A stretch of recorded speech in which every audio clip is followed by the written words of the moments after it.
আসসালামু আলাইকুম আর্মি। জিনের বার্থডে ছিল ডিসেম্বর মাসের 4 তারিখে।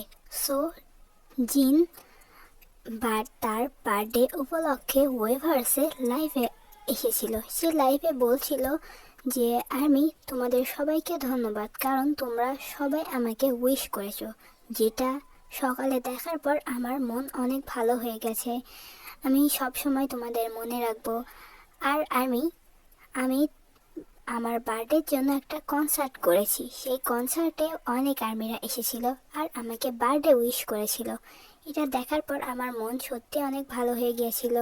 আমি সকালে উঠে প্রথমে মোবাইলটা হাতে নিয়ে দেখছিলাম যে কে কে আমাকে উইশ করেছে। আমি অনেক আর্মিকে রিপ্লাই করেছিলাম। তারপর জিন আরও বলে, আমি লাইভে এসেছি শুধুমাত্র আর্মিদের জন্য। কিছুক্ষণ গল্প করার পর জিন সবাইকে বিদায় জানিয়ে দেয়। এরপর জিন ঠাস করে লাইভ থেকে বের হয়ে গেল। দেখতেই পাচ্ছ তোমরা।